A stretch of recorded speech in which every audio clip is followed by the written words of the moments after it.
மீனா பயங்கர கோவமா போறாங்க. ஷெட்டுக்கு போயிட்டு முத்துவோட ஃப்ரெண்டு கிட்ட சொல்றாங்க. "இங்க பாருங்கண்ணா, நடந்த எல்லாத்தையுமே என்கிட்ட சொல்லுங்க" அப்படின்னு சொல்லிட்டு. "இல்லம்மா அதெல்லாம் ஒண்ணும் இல்ல. முத்து லாங் சவாரி போயிருக்கான்" அப்படின்னு சொல்றாரு. "இங்க பாருங்க, நடந்த எல்லாமே எனக்கு தெரியும். உண்மைய சொல்லுங்க" அப்படின்னு சொல்லிட்டு மீனா சொல்றாங்க. அதுக்கு அவங்க ஃப்ரெண்டு நடந்த எல்லாத்தையுமே சொல்றாரு. "அந்த சிட்டி தாம்மா எல்லாத்துக்குமே காரணம். பணம் எல்லாத்தையும் ஒரே டைம் குடுக்கணும்னு சொன்னான். அதனால தான் முத்து கார வித்து அந்த பணத்த குடுத்தான்" அப்படின்னு சொல்லிட்டு நடந்த எல்லாத்தையுமே அவங்க ஃப்ரெண்டு சொல்லிட்டாரு.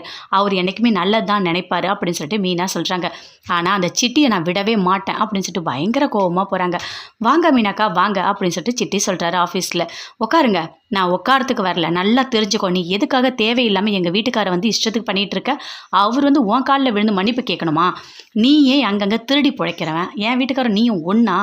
எதுக்கு நீ அவர் இப்படிலாம் பண்ணிகிட்டு இருக்க? இதோட அவர் பேச்சுக்கு நீ வந்த, உனக்கு என்ன பண்ணுவேனே எனக்கு தெரியாது" அப்படின்னு சொல்லிட்டு மீனா பயங்கர கோவமாக சிட்டியை திட்டுறாங்க. "இல்லைக்கா அதெல்லாம் ஒன்றும் இல்லைக்கா." "என்ன அதெல்லாம் ஒன்றும் இல்லை? என் தம்பியும் சேர்த்து உன் கூட வச்சிட்ருக்க. அவன் ஒழுங்காக படிக்க வேணாமா? அவனை எதுக்காக கூட வச்சிட்ருக்க?" அப்படின்னு சொல்லிட்டு மீனா திட்டுறாங்க.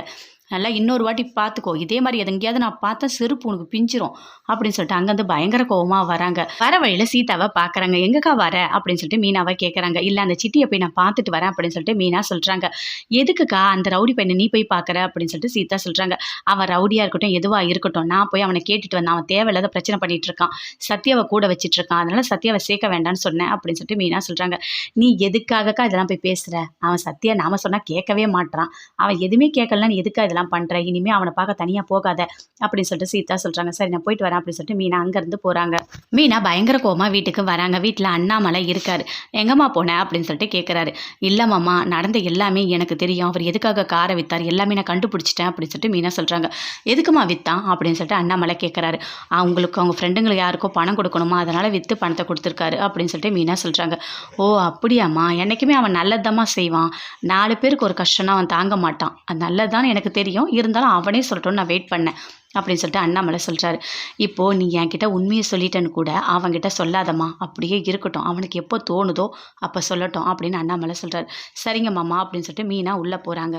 மீனா கிச்சனில் இருக்காங்க. அப்போ முத்து வராரு. வந்த உடனே, "எதுக்காக நீங்கள் இப்படி பண்ணீங்க? நடந்த எல்லாமே எனக்கு தெரியும்" அப்படின்னு சொல்லிட்டு மீனா சொல்கிறாங்க. "அந்த சிட்டிக்காக தானே இப்போ இந்த காரை விற்றீங்க? அது என்கிட்ட ஒரு வார்த்தை சொன்னால் என்ன உங்களுக்கு?" அப்படின்னு சொல்லிட்டு மீனா கேட்குறாங்க. அப்படியே அமைதியாக இருக்காரு.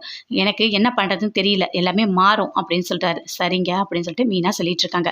வீட்டில் தனியாக உட்காந்துட்டு இருக்காரு மனோஜ். அப்போ அந்த கடங்காரன் வரான். "ஐயோ, நீ எங்க இங்கே வந்த?" அப்படின்னு சொல்கிறாரு. "வாப்பா வா, உங்கள் வீட்டில் உட்காரலாம் வா" அப்படின்னு சொல்லிட்டு வந்து உட்கார்றாரு. "ஐயோ நீ போயிடு, நான் பணம் கொடுத்துட்றேன்" அப்படின்னு சொல்லிட்டு மனோஜ் சொல்கிறாரு. "அதெல்லாம் கிடையாதுப்பா, நான் உன்னோட பார்க் ஃப்ரெண்டுப்பா" அப்படின்னு சொல்லிட்டு உட்காந்துட்டு இருக்காரு. அதுக்குள்ளே கரெக்டாக ரோகிணி வராங்க. வந்த உடனே, "யார் இவங்க?" அப்படின்னு சொல்லிட்டு கேட்குறாங்க.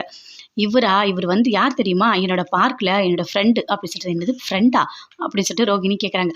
"ஆமாம்மா, பார்க்கில் இவன் வேலைக்கு போகாத போது என் கூட தான் உட்காருவான். நான் தான் அவனுக்கு பணம் கொடுத்தேன். வட்டிக்கு பணம் கொடுத்தேன். ஆனால் திருப்பி கொடுக்கலம்மா. அதனால தான் நான் நாகரிகமாக அழகாக வந்து கேட்குறேன். நான் சண்டைலாம் போட மாட்டேம்மா. ஏன்னா நம்ம படித்தவங்கல்ல. குடுக்குற படத்தை கரெக்டாக வாங்குவேன்" அப்படின்னு சொல்லிட்டு வந்தவர் சொல்கிறாரு. அதை கேட்டோன்னே ரோகிணிக்கு பயங்கரமாக கோவம் வருது.